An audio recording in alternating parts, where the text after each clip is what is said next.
Assalamualaikum warahmatullahi wabarakatuh. Selamat pagi dan semangat pagi untuk seluruh siswa kelas 10 SMK Negeri 1 Wanarja. Pertama-tama marilah kita panjatkan puji syukur kehadirat Allah Subhanahu wa taala.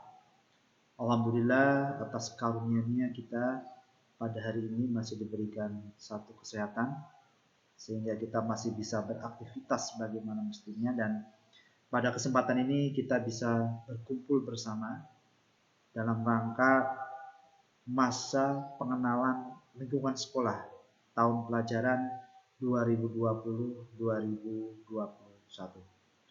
Selawat dan salam semoga tercurah kepada Nabi Agung, Nabi besar, Nabi Muhammad Sallallahu Alaihi Wasallam yang senantiasa kita nantikan salawatnya di yaumul akhir. Para siswa sekalian, pertama saya ucapkan selamat bergabung di kampus tercinta Alma Mater SMK Negeri 1 Wanarja, karena setelah serangkaian kegiatan mulai dari pendaftaran, daftar ulang, kalian dinyatakan diterima sebagai siswa SMK Negeri 1 Wanarja. Itu merupakan satu kebanggaan tersendiri, karena teman-teman kalian banyak sekali yang menginginkan sekolah di SMK Negeri 1 Wanarja ternyata tidak lulus di dalam seleksi, dan kalian yang lulus seleksi sekali lagi selamat bergabung di SMK Negeri 1 Wanarja. Tentu saja di SMK Negeri 1 Wanarja ini ada hal-hal yang perlu kalian ketahui agar nanti di dalam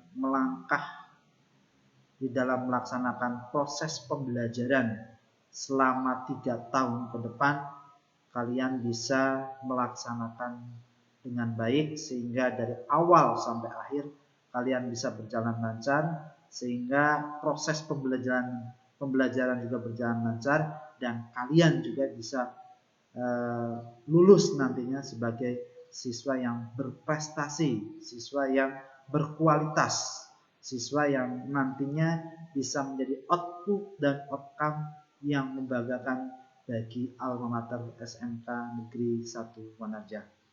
Untuk jelasnya akan saya jelaskan bagaimana sih cara belajar yang efektif di SMK Negeri 1 Wanarja. Selamat melihat dan selamat mengikuti tayangan berikut ini.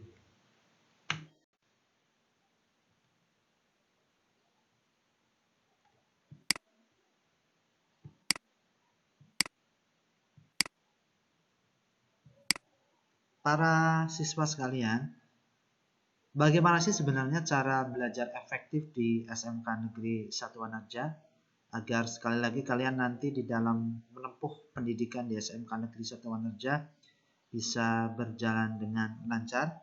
Namun sebelum saya bicara lebih panjang, ini profil saya. Nama saya bisa dilihat. Kemudian di situ identitas saya, nomor HP juga bisa dilihat. S1 saya pendidikan matematika, S2 magister pendidikan.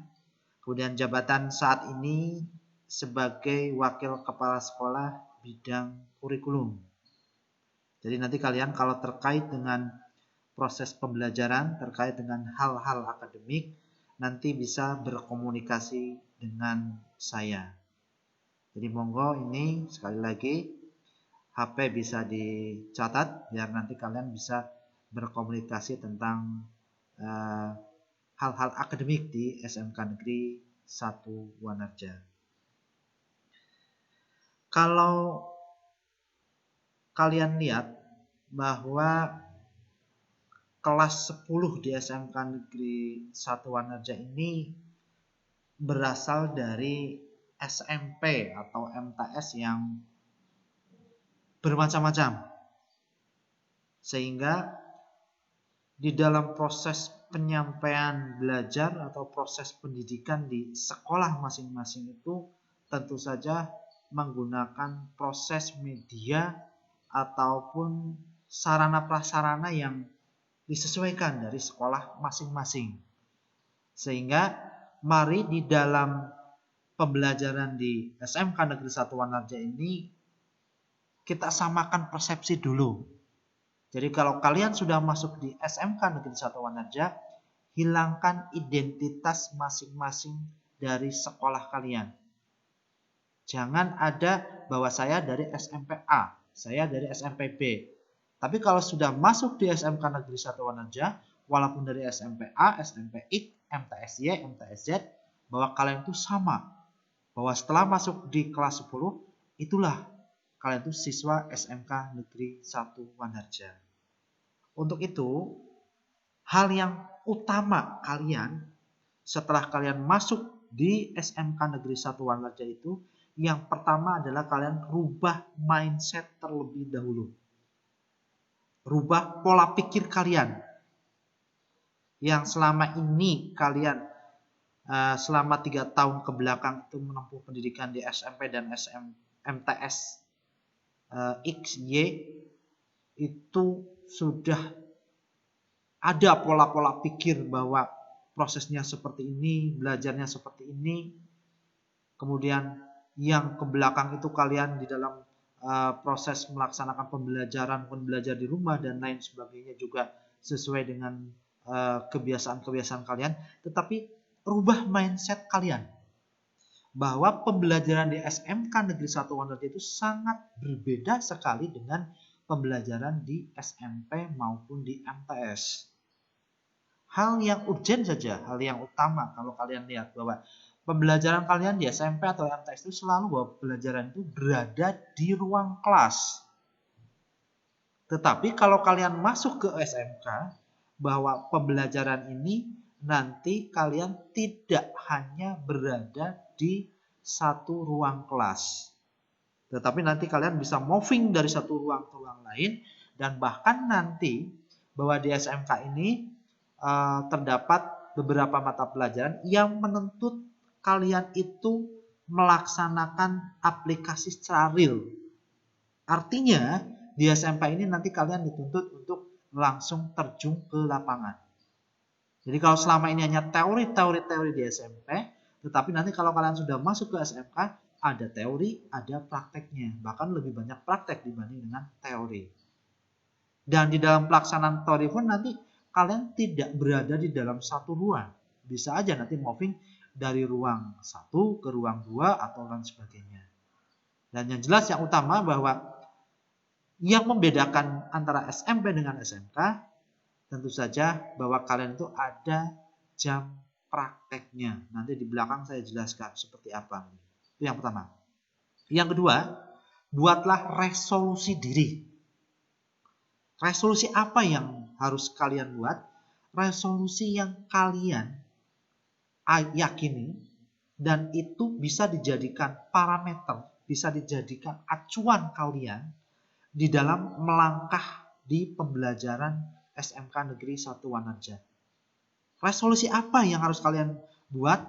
Silakan resolusi yang bisa memotivasi diri kalian sehingga kalian itu sudah masuk ke kelas 10 SMK Negeri 1 Wanarja itu mempunyai satu kekuatan dari diri kalian sendiri bahwa saya sudah menjadi siswa SMK Negeri 1 Wanarja dan saya harus belajar secara maksimal.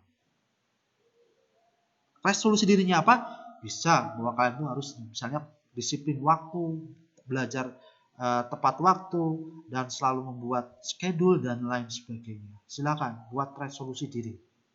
Sehingga sekali lagi resolusi diri ini nanti bisa menjadi acuan kalian di dalam proses pembelajaran di SMK Negeri 1 Wanarja. Kemudian berikutnya, setelah kalian buat resolusi diri, konsisten dengan konsensus diri. Jadi kalau kalian punya kesepakatan terhadap diri kalian sendiri, bahwa saya adalah siswa SMK Negeri 1 Wanarja, bahwa saya harus giat belajar, bahwa saya selama ini di SMP MTS gak pernah belajar, bahwa setelah masuk saya harus belajar. Dan belajar ini tidak perlu dari Bapak Ibu guru. Karena kalian itu sekarang sudah masuk di SMK Negeri 1 Wanarja itu punya tahapan-tahapan tersendiri, punya perubahan-perubahan sendiri. Apalagi nanti kalau kalian arahannya mau bekerja, arahannya mau kuliah, tentu saja kemandirian itu hal yang utama. Kalau selama ini di SMP kalian pembelajaran masih didukung, masih dimotivasi, masih dioprak-oprak oleh Bapak Ibu guru atau orang tua, tetapi dengan masuk ke SMK Negeri 1 Wanarja ini, kalian harus betul-betul belajar itu secara mandiri. Harus dengan kesadaran diri bahwa saya itu harus belajar. Itu yang utama, mindset yang perlu kalian rubah dulu. Nah, setelah kalian rubah 3 hal tersebut, mindset, resolusi diri, kemudian konsensus terhadap diri sendiri, atau konsisten terhadap konsensus yang kalian buat, maka langkah selanjutnya, prinsip belajar di SMK Negeri 1 Wanarja itu ada 3 hal yang pokok. 1, zero defect. Silakan, ini kalian kembali ke pelajaran bahasa Inggris. Zero defect, bahwa di dalam setiap aktivitas apapun di SMK Negeri 1 Wanarja, silahkan kalian usahakan bahwa kesalahan itu 0. Kesalahan itu tidak ada. Kalian belajar, kalian ulangan, kalian melaksanakan tes tertulis. Itu usahakan perfect, nilainya itu 100. Tidak ada salahnya. Kalian melaksanakan praktek, usahakan perfect, tidak ada kesalahan. Tetapi karena kalian itu di dalam proses pembelajaran, wajar kalau masih terdapat kekurangan di sana-sini. Sehingga kalian punya prinsip yang kedua, continuous quality improvement. Perbaikan yang berkelanjutan. Nah, dari sini kalian bisa melihat kira-kira posisi mana saya yang belum pas. Posisi di mana yang saya salah itu. Misalnya kalian ulangan, kok nilainya dapat 5. Saya itu yang salahnya itu di mana? Materi apa yang belum dikuasai? Nah, setelah kalian mencoba memilah-milah, melihat, oh ini saya tidak bisanya itu di materi ini. Maka langkah selanjutnya kalian belajar lagi, kalian mencoba memperbaiki lagi, sehingga nanti pada berikutnya ada satu perbaikan. Nah, kalau ada perbaikan yang berkelanjutan itu, maka nanti kalian, prinsip yang ketiga, the first right and every time. Pertamanya bagus dan selamanya juga akan bagus. Nah, prinsip ini kalau kalian terapkan di dalam proses pembelajaran, maka insya Allah nanti kalian akan menjadi satu siswa yang tidak lagi mengalami kesulitan di dalam suatu proses pembelajaran. Tidak ada hal-hal yang mata pelajaran dianggap sesuatu, tidak ada. Selagi kita menerapkan prinsip-prinsip di dalam proses belajar ini. Silakan, 3 prinsip ini bisa kalian terapkan mulai dari sekarang. Nah, di dalam proses pembelajaran, aktivitas pembelajaran, atau kalian di dalam belajar di rumah atau di sekolah, itu ada beberapa ahli yang menjelaskan atau membuat statement, I hear and I forget, I see and I remember, I do and I understand, I hear and I forget. Kalau kita hanya mendengar, itu mudah lupa. I see and I remember. Kalau saya melihat, saya ingat. I do and I understand. Kalau saya mengerjakan, saya mengerti. Itu kunci di dalam proses pembelajaran. Proses di dalam belajar. Jadi di dalam proses pembelajaran itu, tidak hanya melihat, tidak hanya mendengar, tetapi yang utama kalian itu mengerjakan. Jadi materi-materi yang disampaikan oleh Bapak Ibu Guru, coba kalian dengarkan dahulu. Setelah kalian dengarkan, coba dilihat sumbernya mana, latihannya mana. Setelah dilihat, coba kalian kerjakan. Nah, sehingga nanti kalian sekali lagi dengan melaksanakan I hear, I see, and I do, semuanya nanti bisa berjalan dengan lancar. Dan materi saya yakin kalian akan cepat dipahami dengan maksimal. Berikutnya, di dalam pembelajaran atau di dalam proses belajar, usahakan kalian juga sama. Punya prinsip learning to know, learning to be, learning to do, learning to live together. Learning to know. Belajar itu untuk apa? Belajar itu untuk tahu. Learning to be. Belajar itu apa? Untuk bisa. Learning to do. Belajar itu untuk apa? Untuk dikerjakan. Learning to live together. Untuk kehidupan masa yang akan datang atau kehidupan bersama. Jadi kalian di dalam proses belajar apapun, itu sebenarnya kalian itu harus tahu dalam belajar itu. Kemudian harus bisa. Harus dikerjakan. Dan ini nanti imbasnya untuk kalian sendiri. Untuk kehidupan kalian di masa yang akan datang. Dan untuk kehidupan yang bersama-sama. Insya Allah kalau kalian mengerjakan dengan prinsip seperti ini, proses pembelajaran itu kalian akan bermakna. Proses pembelajarannya akan bermanfaat untuk kehidupan di masa yang akan datang. Karena kalian di dalam proses kehidupan itu mungkin kalian belum terpikir untuk yang ke depan. Bahwa kalian ini sekarang masuk ke 10 SMK mungkin masih dalam proses pemikiran yang belum begitu jauh. Tetapi nanti ke depannya bahwa kalian akan lulus dari SMK, kalian akan ke dunia kerja, kalian akan kuliah, setelah itu kalian akan terjun di masyarakat, kalian akan punya kehidupan sendiri. Nah inilah prinsip di dalam proses pembelajaran. Dan yakin kalau diterapkan proses seperti ini, kalian tidak akan mengalami kesulitan apapun. Berikutnya, belajar di SMK,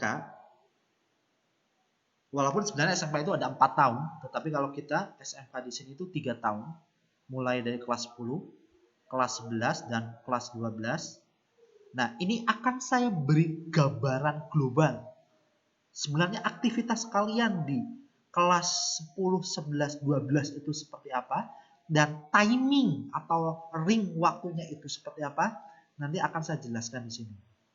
Yang jelas, saya yakin kalian punya pemikiran bahwa kalian ke SMK Negeri 1 Wanarja ini akan mengalami kelas 10, akan mengalami kelas 11, dan akan mengalami kelas 12. Mari coba kita lihat gambarannya. Yang pertama, ini saya bicarakan dalam kondisi ideal, bukan kondisi karena adanya COVID-19 atau kasus corona seperti ini. Ini kan kekecualian dan ini merupakan satu musibah, satu wabah. Ini saya bicarakan tentang real yang dilaksanakan dalam kondisi normal. Kelas 10, kalian masuk itu biasanya dilaksanakan PLSB, itu yang dulu. Kalau sekarang itu MPLS, Masa Pengenalan Lingkungan Sekolah. Kemudian nanti ada LDDK, latihan dasar-dasar kepemimpinan. Kemudian nanti ada kegiatan penerimaan tamu ambalan, pramuka, dan sebagainya. Itu biasanya seperti ini. Jadi kalian masuk bulan Juli. Kalau sekarang tahun ajaran tanggal 13 Juli 2020. Juli itu kalian diisi dengan kegiatan-kegiatan tadi, MPLS, LDK, pramuka. Tetapi ini karena masa seperti ini mungkin nanti bisa menyesuaikan, tergantung nanti kebijakan yang ada. Nah, kita kembali.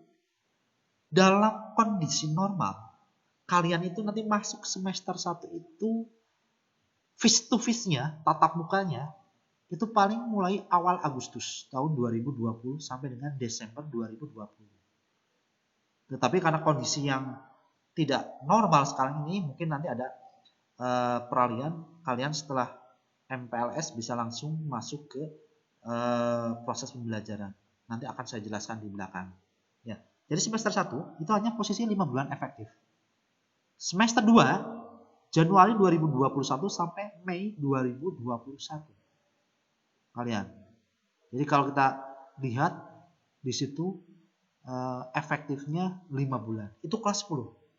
Sehingga kalian kelas 10 itu 10 bulan bukan 12 bulan sebenarnya. Karena 2 bulan itu diisi kegiatan-kegiatan yang lain dan diisi oleh libur sekolah.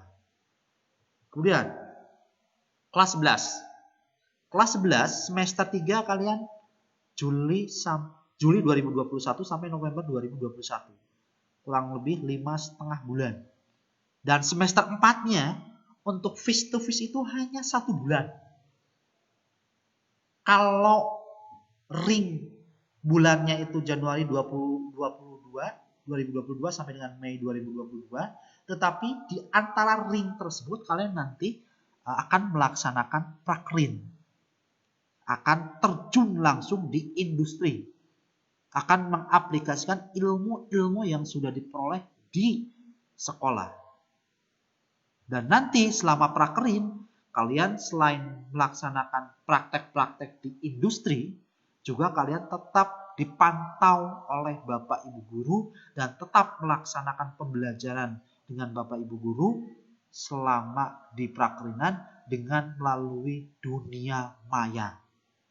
Sehingga sebenarnya dengan adanya pandemi corona ini pun untuk siswa-siswa SMK Negeri 1 Wanarja sudah tidak asing lagi dengan proses pembelajaran dunia maya. Karena saat prakrin saja kelas 11 ini aktivitas pembelajaran itu dilaksanakan secara daring dalam jaringan. Bisa melalui WhatsApp, WA, Telegram TG, kemudian Office 365 atau Microsoft Teams, bisa Google Classroom, email, Sology, dan masih media lain yang banyak. Sesuai dengan yang digunakan oleh Bapak Ibu Guru. Kemudian, kalian di kelas 11. Di kelas 11 ini, kelas 12, mohon maaf, kelas 12 atau semester 5, nanti kalian Juli 2022 sampai dengan November 2022 atau 5,5 bulan. Dan semester 6-nya, nanti kalian Januari 2023 sampai dengan Maret 2023, selama 3 bulan. Biasanya nanti di kelas 3 ini kalian ada uji kompetensi keahlian atau UKK yang mulai angkatan besok semua akan menggunakan LSP. Dan mulai angkatan besok juga ujian nasional itu dimungkinkan sudah tidak ada. Sehingga hanya ada ujian sekolah, ujian praktek, dan kemudian nanti ada AKM, asesmen kompetensi minimal. Dan kemungkinan di era kalian juga besok kelas 12 akan melaksanakan yang seperti itu. Gitu. Sehingga estimasi kumulatif efektif face to face atau KBM di ruangan itu kalau dilihat datanya kelas 10 paling 10 bulan, kelas 11 paling 6,5 bulan, kelas 12 paling 8,5 bulan, sehingga totalnya di situ hanya 25 bulan.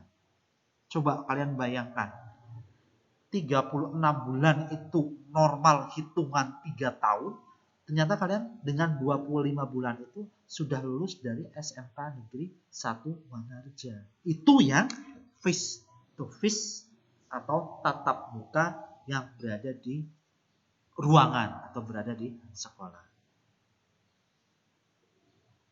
Nah, sekarang bagaimana sih penilaian di SMK Negeri 1 Wanarja ini? Mari, biar kalian ada gambaran. Walaupun nanti mungkin kalian setelah masuk ke kelas masing-masing, Bapak Ibu akan menjelaskan penilaian di SMK Wanarja itu seperti apa. Yang pertama, penilaian itu ada 3. 1 sikap, 2 pengetahuan, 3 keterampilan. Ini sama mungkin seperti kalian waktu di SMP atau MTS. Tetapi di dalam penilaian sikap ini nanti akan dilaksanakan melalui 4 hal. Observasi, penilaian diri, penilaian terhadap peserta didik, dan jurnal. Kemudian pengetahuan nanti ada tes tertulis, lisan, penugasan, portofolio. Keterampilan ada proses, produk, proyek, portofolio. Jadi intinya ada 3 proses penilaian di dalam belajar di SMK Negeri 1 Wanarja. Ada sikap, ada pengetahuan, ada keterampilan. Nah, penilaian sikap itu ada 2 hal yang utama. Ada 2 hal yang pokok, mohon maaf. Satu yang utama kemudian 1 penunjang. Nah, proses penilaian sikap ini nanti dilakukan saat proses pembelajaran dan saat di luar proses pembelajaran. Sehingga kalian hidup di masyarakat pun itu termasuk di dalam proses penilaian. Karena yang menilai kalian itu semua Bapak Ibu guru. Semua Bapak Ibu guru yang mengampu mata pelajaran. Kemudian nanti ditambahi dengan BPBK dan ditambahi lagi dengan penilaian dari teman sendiri atau penilaian diri. Ini dalam penilaian sikap. Kemudian di dalam penilaian sikap, poin utama itu ada 5 hal. Walaupun kita tahu bahwa sikap itu yang dikembangkan itu ada 14 karakter. Tetapi pokok poin yang disoroti di sini kita ada 5 hal. Yang pertama integritas, yang kedua religius, yang ketiga gotong royong, yang keempat mandiri, yang kelima nasionalis. Itu yang perlu diperhatikan. Kemudian yang berikutnya, penilaian keterampilan. Itu proses. Bagaimana kalian proses misalnya menyalakan mesin. Kemudian produk. Bagaimana kalian itu menghasilkan satu produk. Misalnya kalau pertanian menghasilkan panennya bagus apa tidak. Proyek. Misalnya pelajaran matematik kalian suruh menyusun statistik berdasarkan jumlah kendaraan yang keluar provinsi Jawa Barat. Misalnya seperti itu. Portofolio. Kumpulan tugas-tugas kalian. Yang diperhatikan tulisannya, kemudian format kesesuaiannya, kemudian nilai yang diperolehnya. Nah, inilah di dalam nilai keterampilan. Kemudian berikutnya ada nilai pengetahuan. Pengetahuan nanti bisa dilaksanakan tes tertulis. Kemudian nanti ada tes lisan. Tes tertulis berarti ya kalian mengerjakan secara tulisan. Kalau lisan ya berarti kalian nanti pelaksanaan itu dilaksanakan secara wawancara langsung. Misalnya dipanggil ke depan satu-satu untuk diberi pertanyaan, atau saat KBM langsung diberi pertanyaan. Nah, ini tes lisan. Penugasan. Ini kadang Bapak Ibu guru memberi tugas kemudian kalian kerjakan di rumah juga bisa. Atau portofolio, kumpulan-kumpulan dari tugas-tugas dari tes-tes juga sama bisa dilakukan. Sehingga macam variasi penilaian itu bermacam-macam. Sehingga dimungkinkan Bapak Ibu guru itu memberi nilai, mengambil nilai itu dari beberapa metode. Itu yang perlu kalian perhatikan di pengetahuan. Kemudian berikutnya, penilaian pengetahuan itu yang utama itu nanti ada penilaian harian, ada ulangan tengah semester, ada ulangan akhir semester. Dan nanti akan diramu menjadi nilai akhir atau nilai rapor. Ini contoh daftar nilai. Jadi nanti ada Bapak Ibu guru itu ada menyusun nilai pengetahuannya, nilai keterampilannya, kemudian ada nilai pengetahuan, keterampilan akhir, presensi juga diperhatikan. Nah, ini sebagai laporan kepada tim kurikulum dari Bapak Ibu guru yang nanti akan diolah langsung menjadi nilai raport. Ini contoh raport. Jadi di dalam raport itu nanti ada muatan nasional, muatan kewilayahan, muatan peminatan. Ini yang nasional kewilayahan mungkin kalian sudah tidak asing lagi. Ada agama, ada PPKN, bahasa Indonesia, matematik, bahasa Inggris. Kewilayahan nanti ada PJOK, muatan lokalnya nanti ada bahasa Jawa. Kemudian ini yang muatan peminatan kejuruan. Sesuai dengan jurusannya masing-masing. Dan nanti ada catatan akademik. Kemudian nanti di lembar kedua itu kalian ada nama prakrin, kehadiran, ketidakhadiran. Kalau nanti semester genap berarti kenaikan kelas.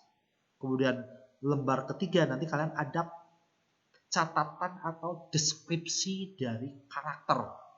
baik dari integritas religius, nasional, mandiri maupun gotong royong. Dan juga nanti ada catatan perkembangan karakternya. Ini saya jelaskan mulai dari proses pengambilan nilai sampai dengan pelaporan ke orang tua atau ke siswa. Nih sekali lagi. Nah, di SMK Negeri 1 Wanarja sekali lagi, yang selama ini kalian tahu bahwa teknik otomotif, kemudian bangunan, kemudian mesin, ini sebenarnya secara struktur kurikulum yang betul, bahwa kalian itu harus tahu persis apa sih sebenarnya bidang keahlian, apa sih sebenarnya program keahlian, apa sih sebenarnya kompetensi keahlian. Karena banyak sekali yang orang siswa berkata, berbicara, tetapi tidak tahu sebenarnya. Sehingga nanti kalau ditanya orang terhadap SMK ini apa saja, ini kalian bisa menjawab. Jadi bidang keahlian itu ada teknologi dan rekayasa, ada teknologi informatika dan komunikasi, ada agribisnis dan agroteknologi. Nah, kemudian yang selama ini mungkin ada yang saya masuk bangunan. Sebenarnya bangunan itu tidak ada. Yang ada itu teknik konstruksi dan properti. Teknik bangunan itu dulu. Kalau sekarang sudah menjadi teknik konstruksi dan properti. Dengan kompetensi keahliannya bisnis konstruksi dan properti. Kemudian untuk teknik otomotif, nanti kompetensialnya teknik kendaraan ringan otomotif. Mohon maaf, ini kurang otomotif. Kemudian teknik komunikasi dan informatika itu bidang kompetensi keahlian multimedia. Agribisnis tanaman, nanti agribisnis tanaman dan hortikultura. Agribisnis ternak, nanti agribisnis ternak unggas. Teknik mesin, nanti teknik pemesinan. Teknik ketenaga listrikan, nanti teknik instalasi tenaga listrik. Sehingga nanti kalian jangan sekali bingung karena istilah kelas pun nanti ada BKP, TKRO, MM, ATPH, ATU, TP, dan TITL. Itu yang perlu kalian perhatikan. Jadi artinya apa?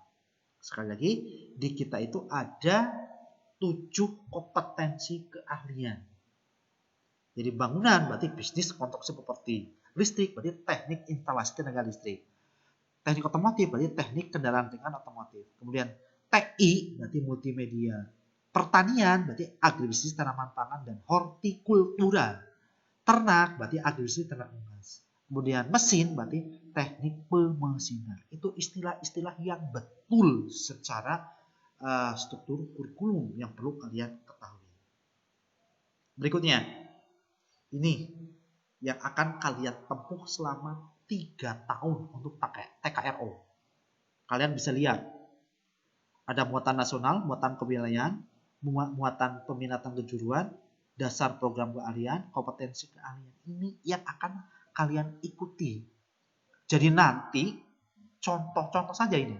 Di TKRO misalnya, agama itu ada 3 jam seminggunya. Jadi kalian ketemu 3 jam.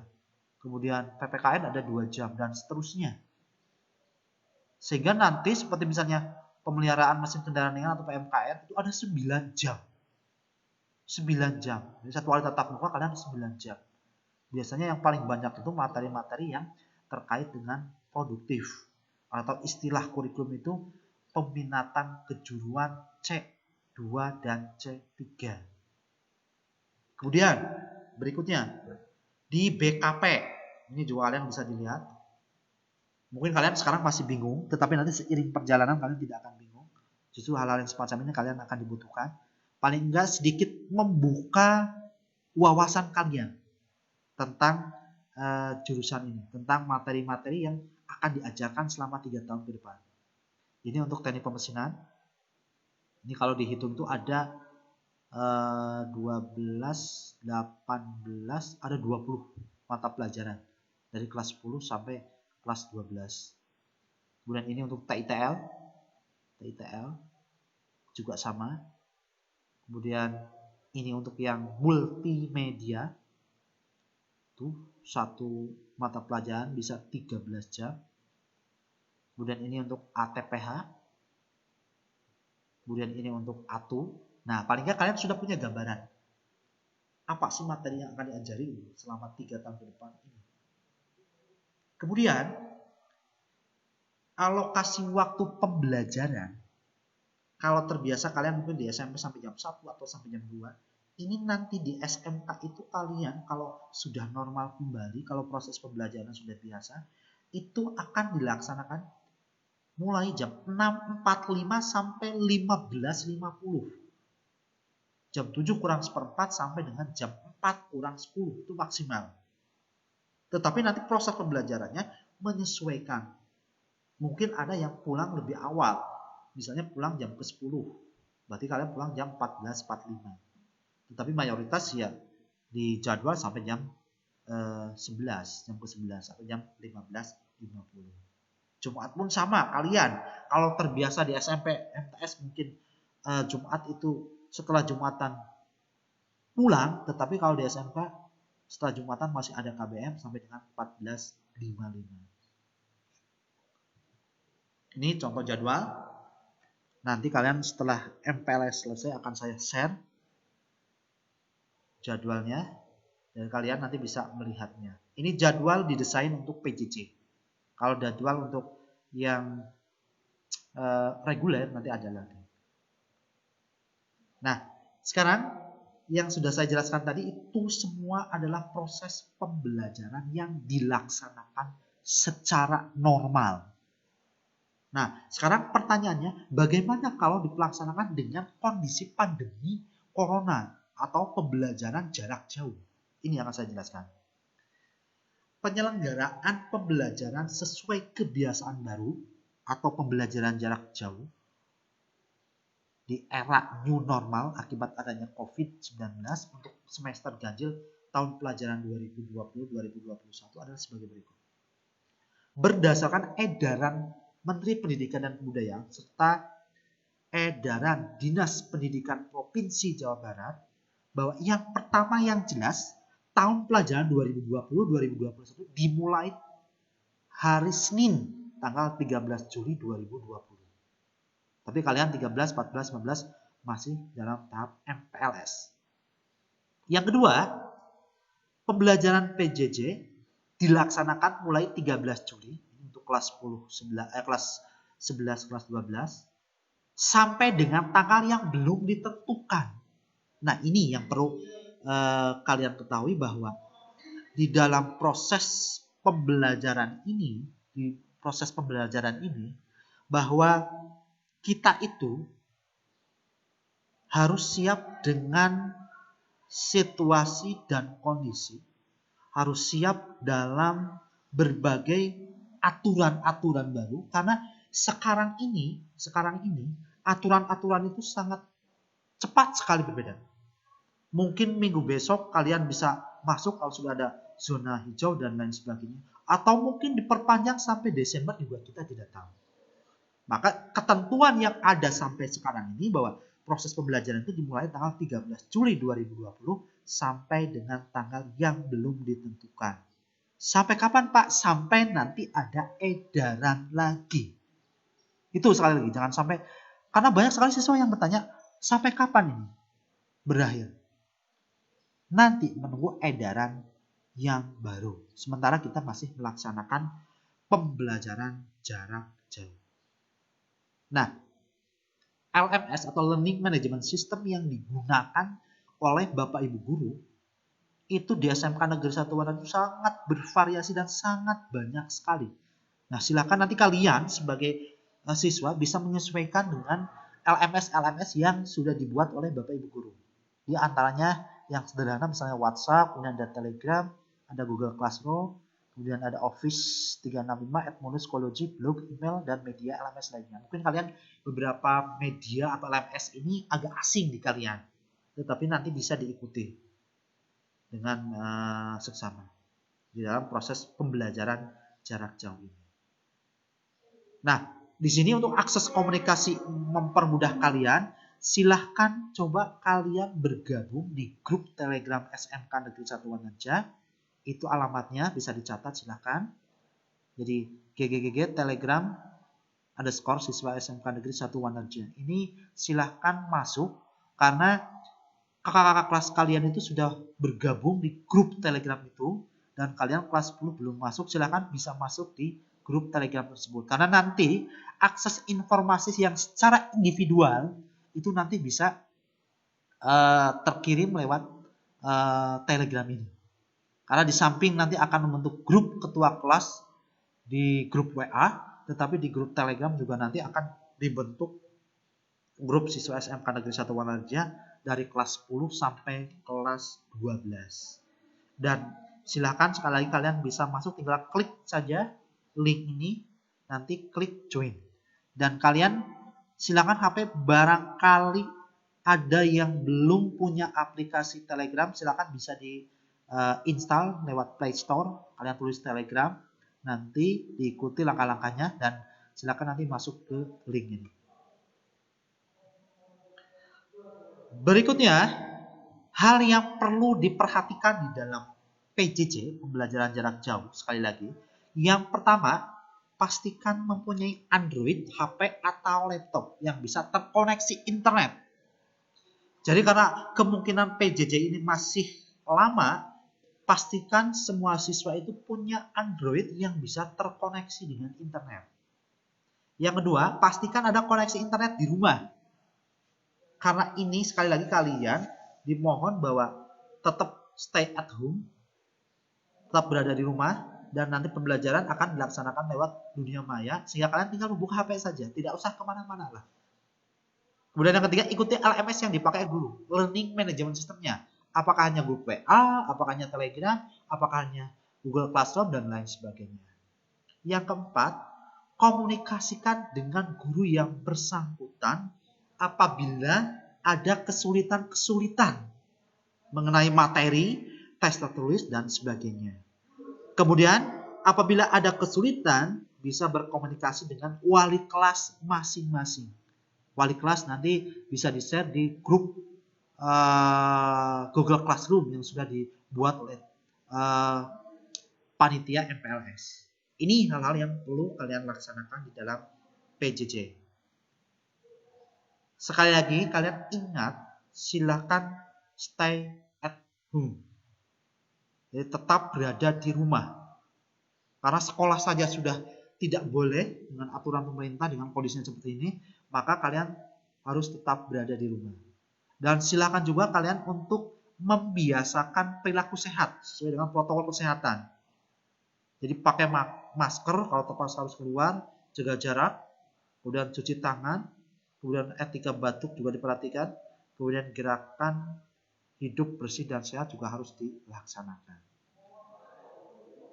Demikian penjelasan tentang belajar efektif. Sekali lagi, kalau siswa masih ada yang bertanya, bahwa setelah kalian MPLS berakhir, pembelajaran bukan tatap muka, bukan masuk ke sekolah, tetapi pembelajaran jarak jauh akan dilaksanakan oleh SMK Negeri 1 Wanarja. Jadi sekali lagi, semester ganjil tahun pelajaran ini untuk detik ini kebijakan masih tetap, yaitu kalian tetap berada di rumah dan proses pembelajaran secara jarak jauh atau istilahnya PJJ, pembelajaran jarak jauh. Sampai tanggal berapa? Sampai dengan tanggal yang tidak atau belum bisa ditentukan. Nanti ada edaran yang resmi dari sekolah. Sekali lagi mari kita berdoa, mudah-mudahan pandemi COVID-19 ini cepat berakhir sehingga pembelajaran tatap muka bisa berjalan normal seperti biasa dan kita bisa bertemu di alma mater ini.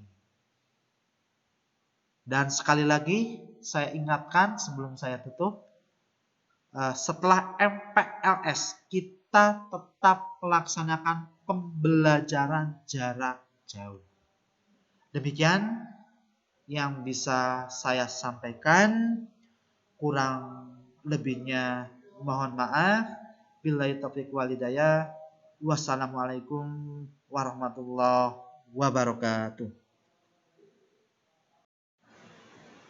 Demikian para siswa sekalian tentang belajar efektif di SMK Negeri 1 Wanarja.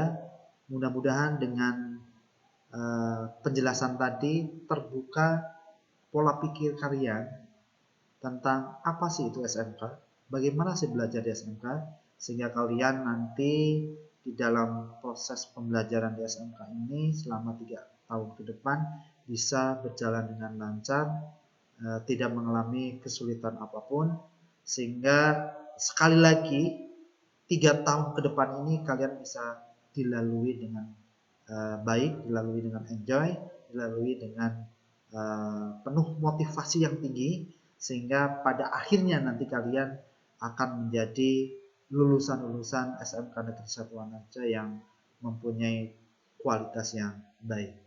Demikian, sekian saja. Wassalamualaikum warahmatullahi wabarakatuh.